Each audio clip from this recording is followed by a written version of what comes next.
So one of the big things, we're talking about comparison videos, right? So when you watch a video, the intent, there's good information in the videos for sure, but we're also wanting to, remember, two perspectives here. So the comparison ones, you see Amanda's video diaries are there after she watches it, gives a video commentary, which again, you're doing because that's going to get you more confident on camera, but also helping you to analyze videos, to have an understanding of them. So that's two different perspectives. And again, now two different perspectives.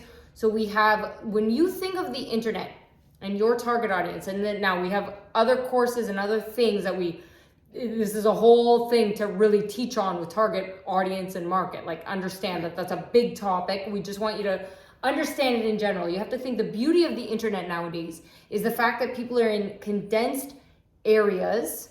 So, and in a place where before, think of this analogy. If you were to go to the gym, there's a certain type of person at the gym. Those type of people are hanging out there. Now, though, you're limited by the locations, right, of where that gym is per se. So at that gym, that's a particular type of person, but they're living in a certain area. So it's limited by how you can get in there, the parking spaces. So there's only a certain amount of people that could fit into the gym, right? So you're limited by that space. But what is the profile and the person in that gym? So I want you to think the internet, and the beautiful thing on the internet, on social media and different things, there's different platforms, first of all, that you could explore. But then let's just take a simple one. Like, okay, let's go to Facebook. Okay, now if you're on that platform in particular, that from an analogy standpoint, think of who is your target market and who are you trying to talk to? Where would they be hanging out? So these are the things just to think of in your mind, that the whole internet, you could find a group of people in a small space and you can connect to, because there's no limits. Unlike the gym, where you go to the gym and it's limited by the location, the capacity, right, of the people in that gym and that space.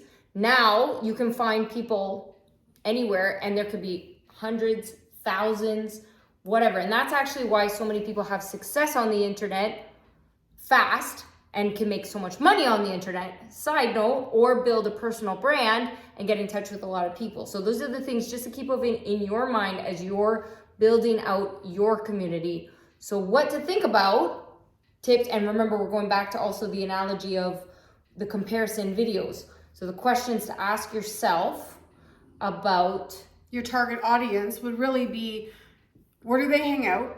What's their age? What's their gender? Location? What's their educational level? What's their profession? And what are their age groups? So what are you trying to do on the internet and why? So it could be that you're trying to do a business. Maybe you're just trying to connect to people.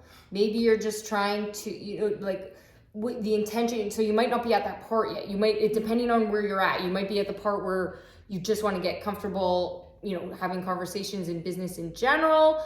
You might want to build a personal brand. You might want to make money online. Like, what are you wanting to do? What's the intent? Okay, and then you say, well, I want to be an influencer. Okay, well, what type of influencer do you want to be? And then you have to ask yourself where these people are. So these are the questions to keep in your mind, in the back of your mind.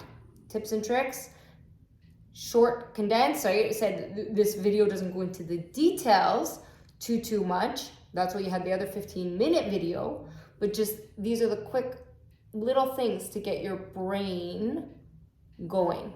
So think about that, do your video blog, and we're on to the next one.